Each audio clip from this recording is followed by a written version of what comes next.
Hello and welcome to the Outer World Podcast. I'm your host Nick, and today I'm here with my co-host Dingle Real. Hey guys, we're back. We're back finally. Yeah, it's been a while. Lockdowns have gotten to the point where we can meet again in person and film stuff. So we're back, which is really cool. We are sitting a fair distance apart though. Yeah. Which is great because sometimes I feel like reaching out. Yeah, this is a safe distance for for social interactions generally. So. We are down a member today. Yeah. Fellow co-host is fallen ill, so... Yeah. He's dying of strep throat, I think. No, I thought it was the other one. He said strep. I thought it was the one that we're not supposed to talk about. No, it wasn't. It's not that Still one. There? Yeah. So it's just us today, and quite a lot has been happening in the fab sphere, I guess you can say. Yeah. Yeah. So should we start off with burgers? We had Red Burger for dinner! It's good to have burgers again. It's actually the first time I've had burgers since we went into lockdown, so that's like 3 weeks. Same. First burger in 3 weeks, and it was pretty good. Not too bad. Yeah. They had their Tuesday deal on. So it's Tuesday cheaper. Where they do a cheaper combo. Yeah, it was actually pretty good value for money. So, yeah, we're not sponsored, but please sponsor us. Yeah, Reburger. Yeah. All right, onto the fab stuff, I guess. Well, I think we should first talk about the calling. Yeah, so that happened. Oh, it must be not last weekend, the weekend before. Yeah. In the US, in Las Vegas. Yeah, I mean, it sounds like from what I've seen, it looked like an epic event. Insane. Massive amount of people. Insane amount of people. So, I mean, our early predictions going back a couple of months, my bold statement was it was 1,000, and there was the rest of our guesses at that current point in time were a lot less, thinking it'd be a lot less. I was thinking around because of the state of the world. I was thinking around 700 people would be a good number, but the turnout was crazy. I think 904 people entered in the Tales of Aria sealed event. That's crazy. That is so many people to fit in one building. That's insane. Yeah, that's crazy. I think the biggest in-person card game tournament I've been to is the second most recent calling in New Zealand, which happened at the start of this year. That was 200 people, I think. No, it was 150. 150. Yeah. So 148 for the New Zealand call. Yeah. 148. Yeah. So it's a completely other scale to us. So 248. No, that's for the recent one. I'm talking about the one before. We only went to the one beforehand, which is the first one, which was 150 something, 157 or 152 or something like that. Yeah. But yeah. Yeah. Which is 1/8 of, or actually 1/7 of what was that there. So times that by 7. Yeah. That's crazy. It's such a massive amount of people, and I'm it looks so cool. You had cosplayers there, and famous on some of the boards you can see they had these massive banners of the different locales and stuff. The enlarged hero cards were cool as well. Seeing all 4 of those out there, pretty cool. I would kill for one of those sheets.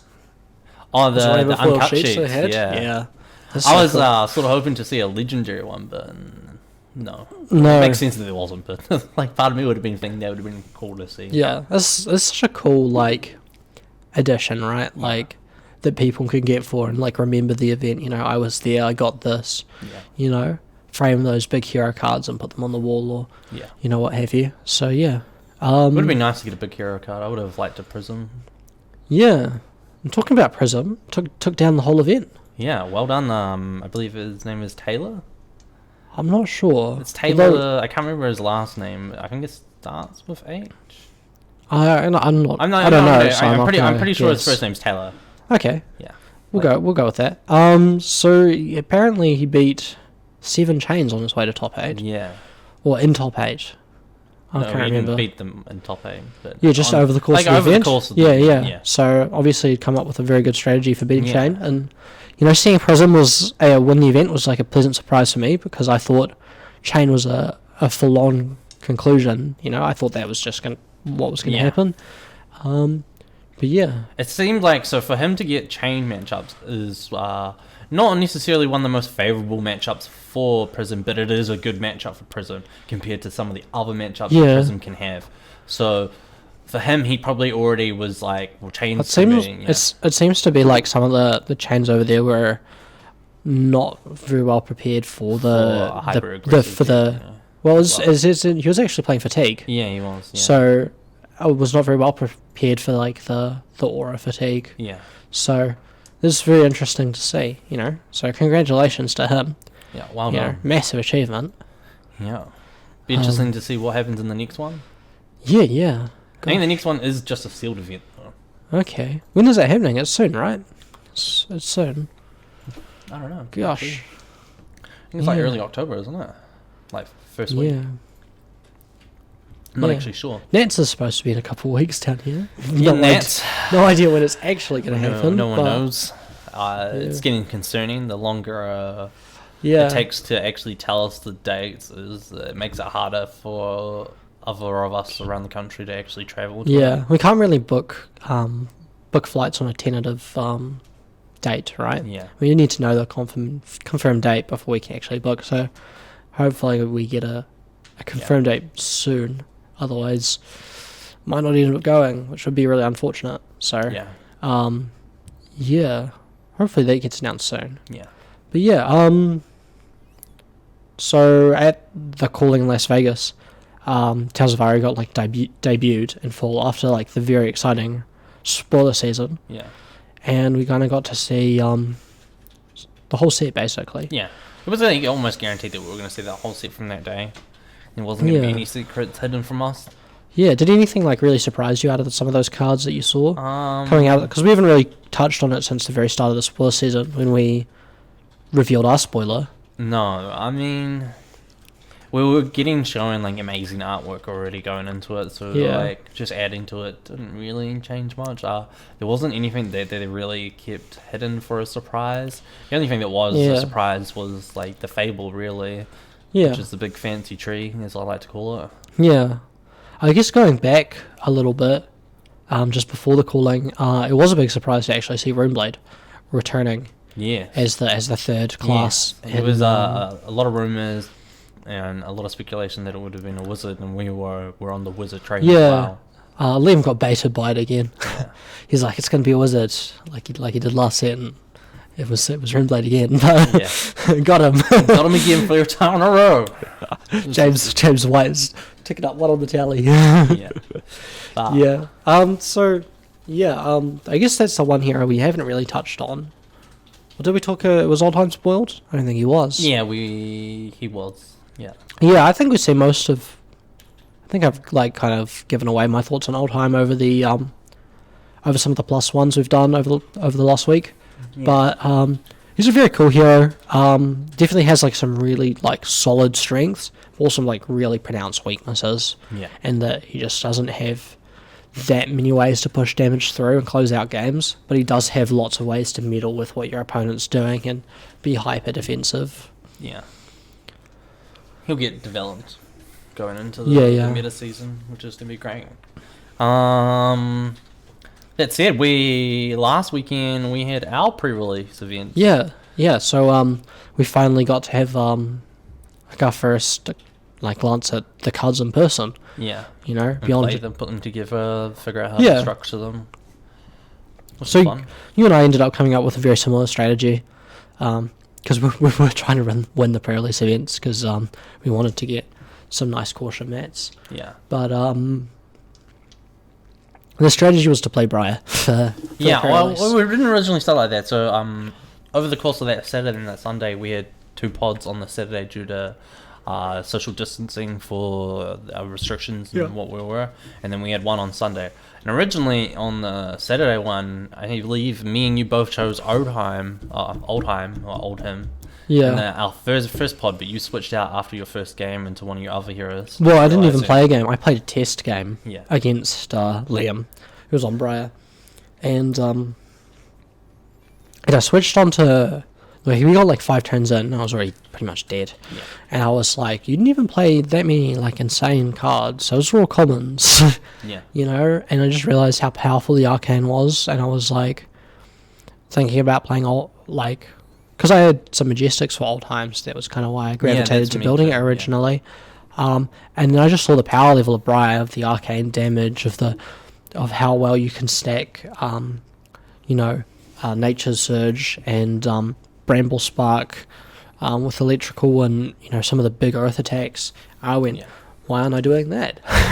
That seems like a really like easy way to play, because like in that early stage of the pre-release of the thing, you kind of have to accept that you're not going to be playing perfectly because you don't know the cards very well. So Mistakes happen as well. yeah, so it's usually a good idea to play aggro, because it's much more forgiving. So if you're playing Oldhim and you want to control the game, the same amount of mistakes are more likely to cost an Oldhim player the game than a Briar. Yeah. So that was kind of the idea, and there was lots of really powerful synergies in that deck with the commons. So that was what I went with, and it, over the course of the day, it did really well for me. How about you? So I played the first pod out on Oldham. I just played the whole thing out. Lost every game except for the last round, which I won. Oof. I had like 2 Majestics for him, and one of them was the Awakening, which I was like, this is a crazy card, and I like playing it. It's just You got baited. take damage and then go Seismic Surge, and then next turn have a free attack because you got to fuse it and grab a card out of your deck. But yeah, it's a bait. And then for our second pod, I switched to Briar and dominated. Yeah. So my first pod I played Briar, and I beat Oldhim in the first match, like pretty convincingly. Though he was one of your mates who's fairly newer to the game. Yeah. And the second game I played against Rowan on Lexi. She actually had a Voltaire strikes twice. That's what it's called. And she Ice Veined me with follow up. Turn 2, turn 3, turn 4. It was not a close game. Well, it ended up being close in the end, but she just got so much off that at the very start. Then I had kind of like one turn where I couldn't really do anything with 4 cards, even though I had a massive tempo advantage at that point in the game, and I just lost off that. Yeah. So, very close game. But man, really makes you appreciate the power of those majestic weapons, eh? Yeah. Chilling Ice Vein is a strong card. Yeah, going into the second pod, I ended up working out that I had about 14 arcane damage split between my cards for my Briar, so I was like, it just makes more sense because that's insane. That's technically 14 free damage, right? Over the course of the game. I think I had 3 or 4 in like any one of my Briar decks, like some of the the Singeing Steel Blade, which is really powerful because you can. Arcane damage is so good in Briar because you can force through those embodiment tokens. Yeah. And once you force them through, you can actually block some of your non-attack actions. Yeah, and then I had Inspire Lightning. That's one. I read one of those. And in 2 of my games out of the 3 or 4 in that second pod, I drawed it first turn while starting first turn. And it's just a free damage that they can't do, and I got to play it to set up for a lightning as well in Arsenal attack, which is like basically a perfect first turn. Yeah, because you usually, if you physically attack them first turn, they just block it and you gain nothing. I got to do 3 damage, create a go again token, Arsenal for it, and draw 4 cards, and they get nothing because there's nothing they can do. Yeah, my first game against Liam on stream, I had like a really busted first turn where I drew both of my amulets on the first turn. I just played them both and got an embodiment to pass. It's just like so far ahead off that. Just have so much ability to turn the game around on those cards. So just Amulet of Lightning ended up being really, really, really good. I've had an Amulet of Earth was good as well. I won it off that. I think it was like my second game in the second pod. I had 2 Amulet of Earths, and I go on for 9. And I had Earth fuse, so I could use it. And I don't think he realized it, but he blocked 9, and I just go instant speed, pop, instant speed, pop. And I think one of the other big advantages of going Briar is that you get access to the insane combo that is, only using 2 different common cards. is you go Briar Spark into Stirring Wildwood with an Earth Fuse. That combo of Bramble cards, yeah, Bramble Spark into Stirring Wildwood with an Earth card. Yeah. It's just such an insane combo. It costs 2 resource, so it's 4 cards total, Yeah. but it's like 15 damage. And it usually gets you like 2 tokens. It's just huge, so hard to stop. And it just kind of comes out of nowhere as well, because you can Arsenal one of the other cards usually. Bit Or less than 15, but yeah. Yeah, it's a lot of damage for like It's a like sealed 4 deck. plus 5, 9, 10, 11, 12. 12 damage plus 1 arcane. Yeah, so it's 13. 13, yeah. And that happened to me in the last pot. I got hit by that turn 2 twice on two different games. I got hit by it in my game against you Yeah. in the 3rd round and in the 2nd round. I managed to narrowly win that 2nd game, but in that 3rd game, you then followed it up with two red Entwined Lightnings to go again the next turn. Yeah. And I was just so thoroughly out of the game at that point. That was insane. Yeah. I didn't do so I did that to you on that one. Yeah. But then in my next game after that, in my last round, you came in and saw the turn where I went Bramble Spark, revealing the Earth card that gives +4, Yeah. and then I got to play that as well as playing the Stir Wildwind. It just Yeah. means you don't get to choose.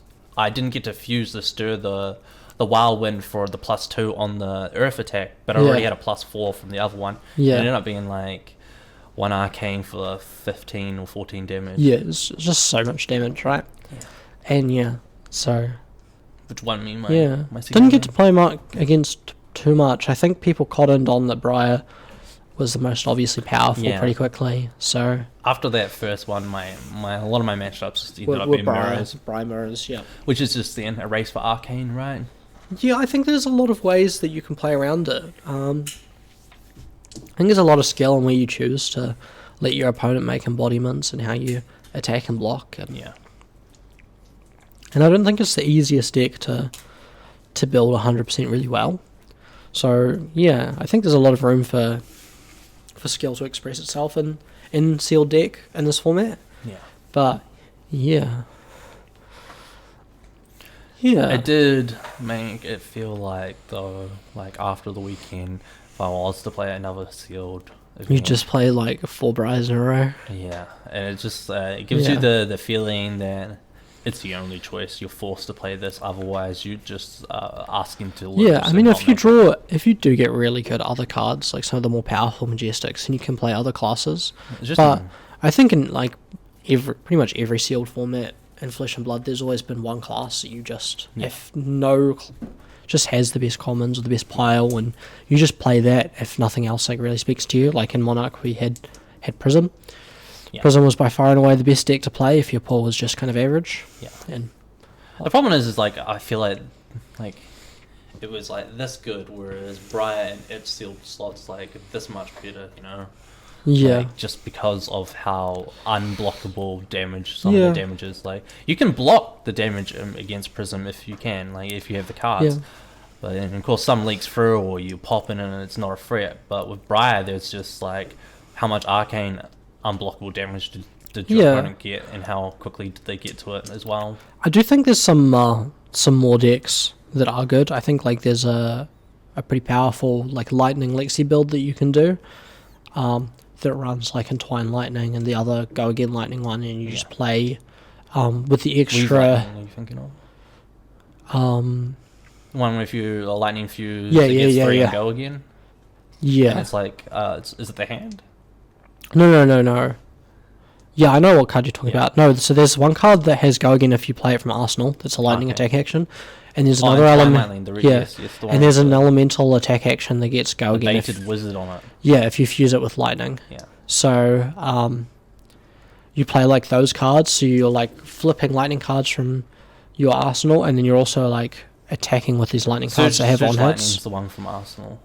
Yeah, And Entwine yeah, Lightning's the one revealing the lightning card. Yeah. yeah. So you play like a bunch of those cards, and then you just try and like force through a bunch of damage. Yeah. I think in my second or third turn against you, like a second turn against you after like my second turn against you, I went Entwine Lightning, and then Yeah, that's what I said earlier. Singeing Yeah. Steelblade or something like that. And Yeah, it was like, you just, wow. you just had alright. 30 damage in 2 turns. Yeah, that game was not close. But It's like, oh, you got damaged yet? I'll take it. I have twice. Yeah. I had 3 0 costs and then 1 lightning card in my hand. Yeah, I do think aggro is considerably better than control. Yeah. Just not having any armor that blocks makes it so much harder to control the game, to find a pivot point, to turn around the big swing. Did make things feel funky. Was almost all the armor pieces didn't feel good. All the armor doesn't have any. Yeah, none of it had blocking. It just didn't. As well as like the effects, they were like, in most cases, most of them felt very. They're very minor, right? Yeah. I think like the lightning hand one was quite good. Yeah, same with the Cracker Jacks. If you had either plus, of them, plus it one was damage on an attack is often quite relevant. Yeah. Especially like because there's no armor to block, getting over a breakpoint is a lot better than usual. The Runeblade Boots were very good. Yeah. If you had pre-lined it, you could get it off and then Yeah. come in. I found like the Earth Helmet that lets you get you spend 3 resources and you get a card back from your hand. I didn't pull one. Didn't pull one. I played one. I think I had one in 2 pods. And one time I didn't use it the entire time. And right? and the second time I used it to get a Bramble Spark back for 1 extra arcane for lethal. There was a time when Deep Blue was good. I had a Deep Blue. That seems to be like one of the most obviously good equipments, right? But yeah, I'm not sure if it's like the thing about the equipment is that they're so generic that like none of them are really reasons to play one class or another. You know, like in Monarch, if you pull the warrior gauntlets, I forget exactly what they're called. They give you +1 on your weapon swings until end of turn for breaking them, and they have battle worn 1. They're like a really good reason to play Bolton because just off a single blue and like 1 soul point, you can come in for like 7 damage off 1 blue, and that's insane in sealed when the life goes really low. You know, so just like there's nothing really that pulls you like that. I did have someone try to activate Oldheim to stop and inspire lightning, and I was like, yeah, it's an action, not an attack. Yeah. Like, rip. Yeah. Yikes. Yeah. So you can actually block the arcane from Briar's weapon. Yeah. What you have to do is because the arcane from Briar's weapon requires that you have played an attack action. Yeah. What you need to do is block out the attack fully, then defense react with an earth card to prevent the next 2 damage, and then block the weapon attack as well, and then that prevent the next 2 damage will work on that arcane. But it's so clunky. Yeah. Requires you to block everything anyway. That it's not really that good. Yeah. Yeah. So Briar is the way to go, we think. Yeah, no way. I feel like there's nothing really else to play in the sealed, which is unfortunate. Like, you have to have very, very good pulls Yeah. to consider anything else. I don't really think it's a strike against Arya, to be honest. I don't think so either. But I think it changes a lot in draft. yeah. Draft is always, I think, the preferable limited format. Yeah. It's not so good.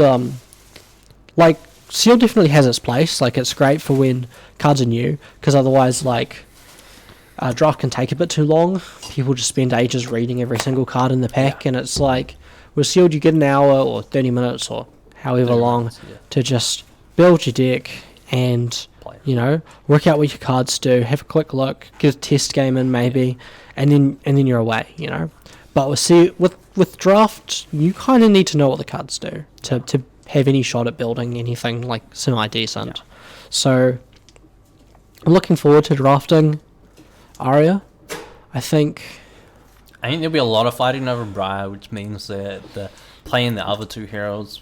Yeah, I actually think like Lexi gets a lot stronger. Yeah. Because like what happens in draft is that you tend to get more like good cards.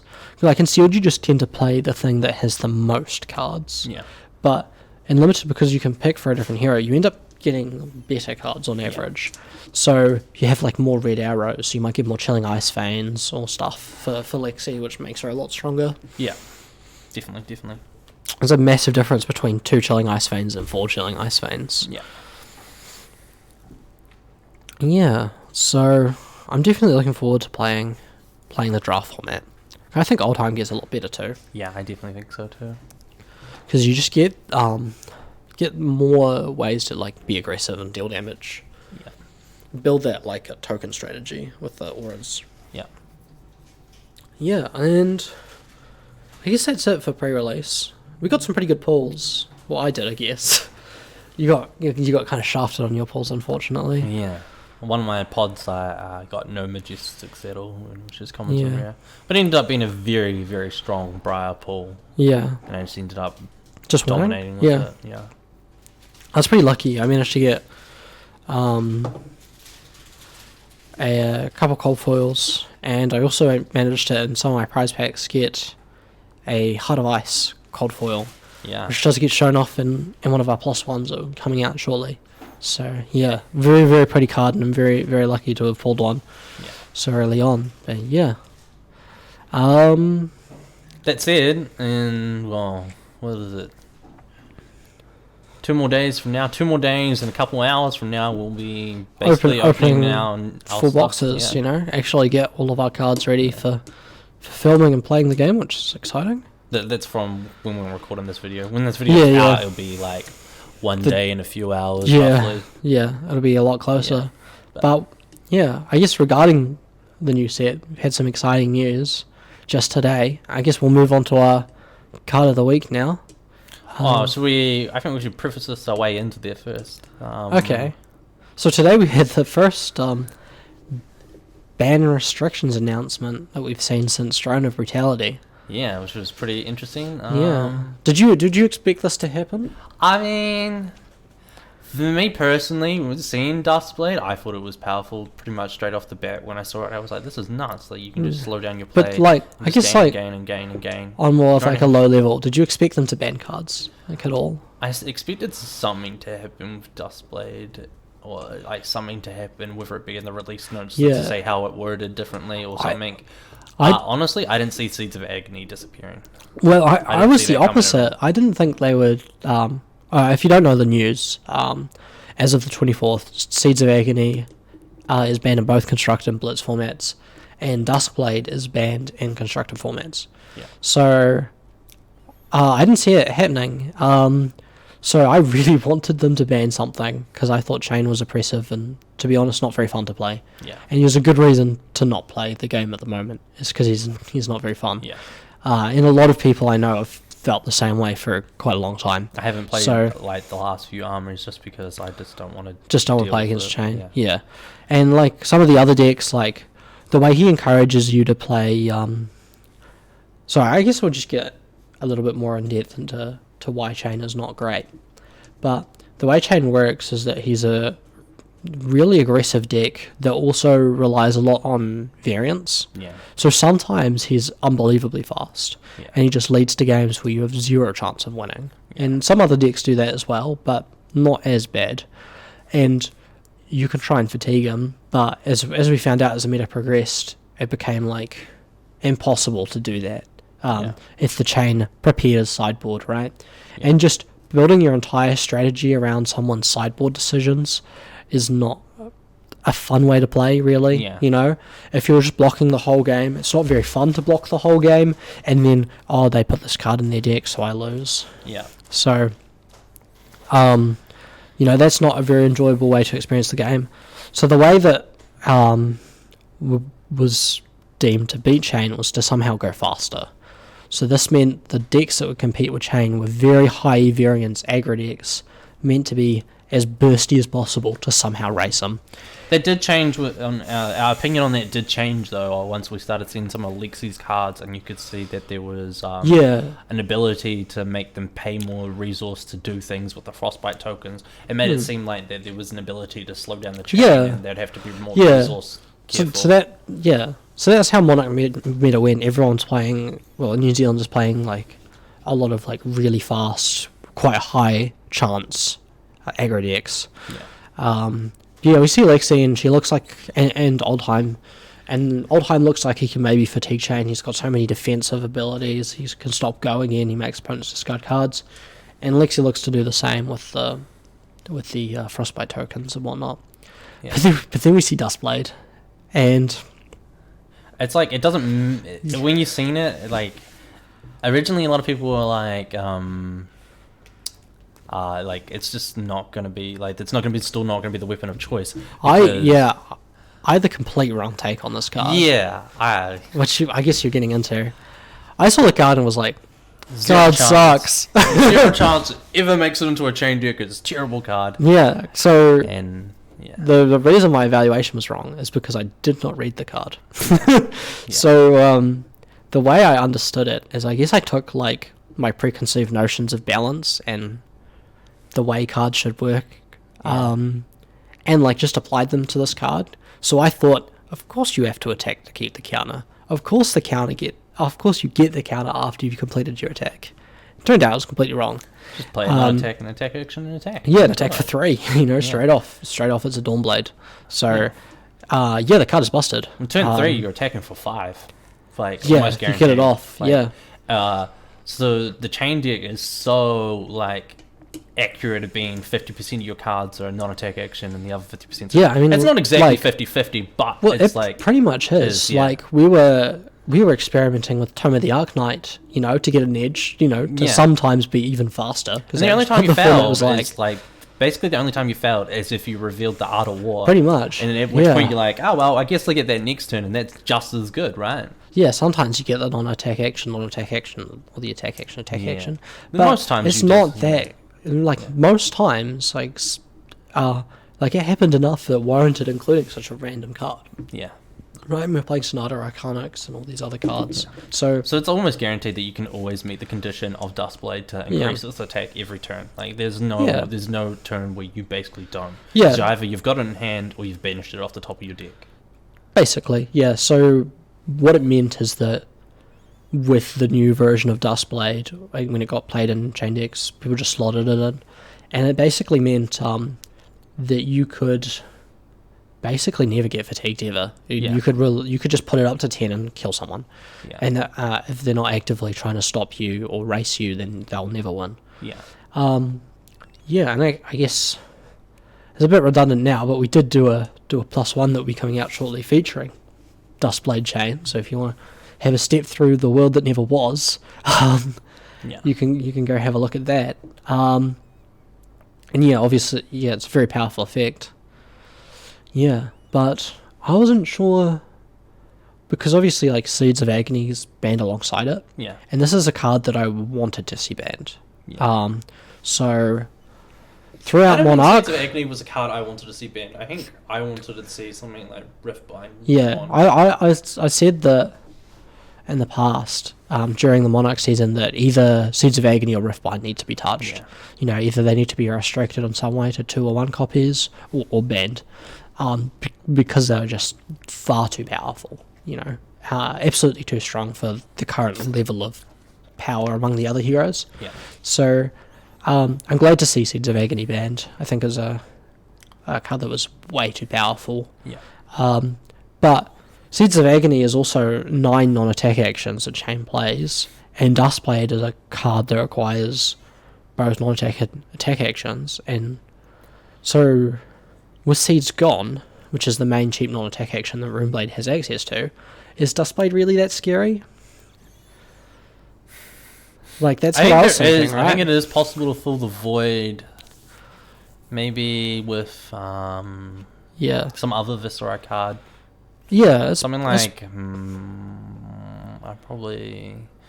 There's not many, right? There isn't many. I think you Like, can go there's with the new Sonata, there's Sonata Runeblade, Arcanics, Oath of the Arknight, the Time of new the Runeblade card Arcanites, that's coming out as the well. new Runeblade one. There's still and not you can- that many, yeah, right? to create the Rune Chart one, the one that creates Rune Chart, you can fill that, Yeah. but it doesn't have Nat Go again on it. Yeah. Mordrin Tide, I guess. Yeah, but there's a lot less that you can play from Yeah. Blood Debt, which is one Yeah, of the big which things that means, Chain yeah. does. So It means it Um, relies on you having the non-attack I- action in hand. don't think it's that insanely powerful with Chain minus Seeds, but they, like in my mind, I think it was still It's- very strong. I think, yeah, I think it's a good insanely card. powerful. I think you can still consistently keep it based on like 1 in 4 of your cards is non-attack action, and you keep it, and Yeah. all your attacks are able to be Yeah. played from the banished.